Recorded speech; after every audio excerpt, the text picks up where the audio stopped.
आज अड़हुल के फूल के लिए पूछ रहे थे कि लाल फूल क्यों चढ़ता है। हाँ ये पूछ रहे थे। ये बात हम भी सुने, बोल रहे थे बात सही, मतलब बोलती है शंकर भगवान को अड़हुल का फूल नहीं चढ़ता, माता के सिर चढ़ता है।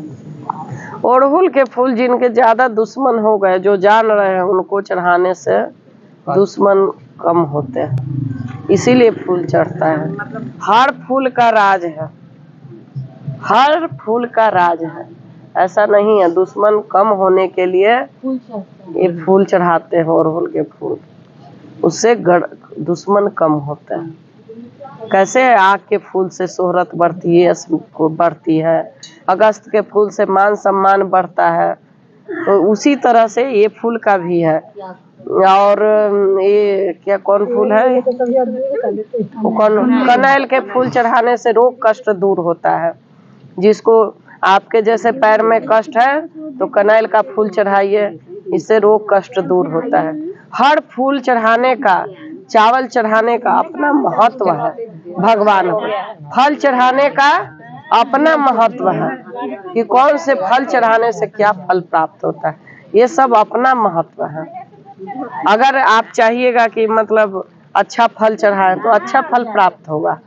अगर हम बुरा फल चढ़ाएंगे, सड़ा फल चढ़ाएंगे, तो हमें सड़ा फल प्राप्त होगा ना। जिस भाव से जैसे हम पूजा करेंगे वैसा ही फल हमें प्राप्त होगा ना, वैसा ही। तिल का तेल मतलब हर दिन नहीं जलाया जाता है, सिर्फ शनिवार और मंगलवार। जो रोज जलाते हैं उनका कोई दिक्कत नहीं है। जो रोज साबुन, जिस तरह से देह में डेली लोग साबुन लगाते हैं, उनके लिए कोई दिक्कत नहीं है। और जो मानते हैं उनके लिए, मानने वाले के लिए भी कोई दिक्कत नहीं है। पीपल का पेड़ पर खाली जलता है। क्या तिल के तेल कहीं भी जलता है। 4 बजे भोर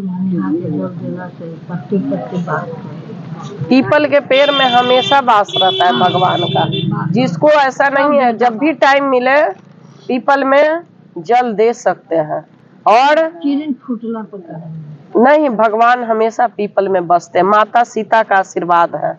जब दशरथ जी के पिंड दान गया में दिए तो राम जी आकर पूछते हैं कि हे सीते, तुमने पिंड दान दिया?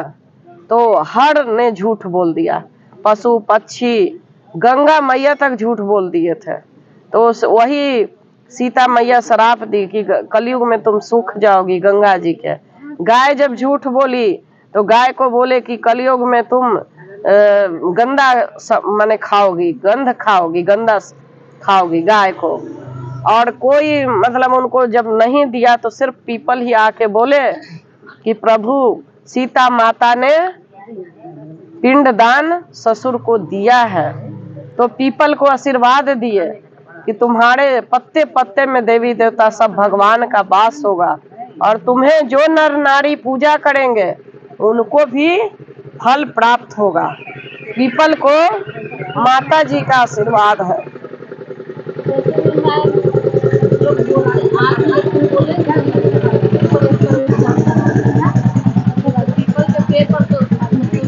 मरता है आदमी तो ढंग से नहीं सकता, इसीलिए कोई आदमी मतलब पंडित भी बोले हैं कि सुबह में किरण के भीतर भगवान का वास रहता है, किरण के बाद ना भूत प्रेत के वास होता है। देखिए क्या होता है ना कि जो भगवान है ना, जहाँ देवता है वहाँ राक्षस रहेगा, ऐसा नहीं। कोई भी पूजा किया जाए ना, पूजा न करें, कोई भी पूजा होता है, जहाँ घटका टंगता है ना, जहाँ मरने के बाद उसमें कोई जल नहीं देता, वो उसी में आत्मा का ही वास माना जाता है। पूजा करने वाला पीपल ही अलग होता है। वहाँ मंदिर के पास होगा या जहाँ लोग पूजा करते हैं उसमें घटका नहीं टांगा जाता, उसमें उसके बाद भी हो सकता है। हाँ उसमें हो सकता है। पूजा क्यों सुबह करते हैं? वो ब्रह्म मुहूर्त है। सुबह जो 3 से 5 होता है ना, ब्रह्म मुहूर्त होता है। उसमें पूजा करिएगा ना तो आपको 100% मिलेगा। 5 से 9 पूजा करिएगा तो 50%, दोपहर में करिएगा तो कितना मिलेगा 25%, और दोपहर में करिएगा तो समझिए कि 10% ऐसी मिलेगा। तो क्यों ना हम 100% पूजा करें, तो सुबह करना है। सूर्योदय के पहले पूजा अति उत्तम माना गया है।